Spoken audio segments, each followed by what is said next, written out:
ஜெயிச்சவங்க காதலை மட்டுமே இங்கே செலிப்ரேட் பண்ணி ஒரு கூட்டத்துக்கு நீங்கள் தேவையெல்லாம் ப்ரீச் பண்ணுறீங்க.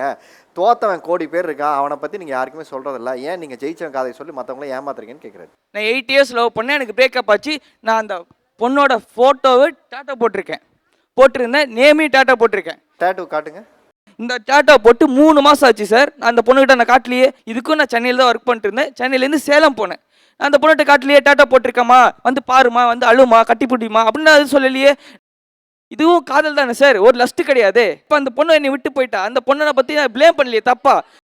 அவளுக்கு என்கிட்ட ஏதோ ஒரு விஷயம் பிடிக்கல, அதனால போயிட்டா. உங்களுக்கு பிடிச்சிருக்குனால தான் நீங்கள் காதல் பண்ணுறீங்க, உங்களுக்கு பிடிக்கலனால தான் நீங்கள் விட்டு போகிறீங்க. 2 பேரும் ஈக்குவலாக தானே போகணும்.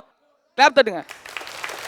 அவங்கள பற்றி புரிஞ்சுக்கணும், தெரிஞ்சுக்கணும். இவ்வளோ சொன்னாங்க, நீங்கள் இவ்வளோ பண்ணி இவ்வளோ எஃபர்ட்ஸ் போட்டிருக்கீங்க. 8 வருஷம் லவ், டேட்டு போட்டிருக்கீங்க, நேம் போட்டிருக்கீங்க, ஃபோட்டோ, எந்த பிரயோஜனமே இல்லையே. இப்போ நாளைக்கு உங்கள் ஒய்ஃப் வந்தால் யார் அந்த ஃபோட்டோவை எப்படி காட்டுவீங்க? உங்கள் லவர் ஃபோட்டோ எப்படி வச்சுப்பீங்க? அதில் உங்கள் ஒய்ஃப் கேள்வி கேட்க மாட்டாங்களா?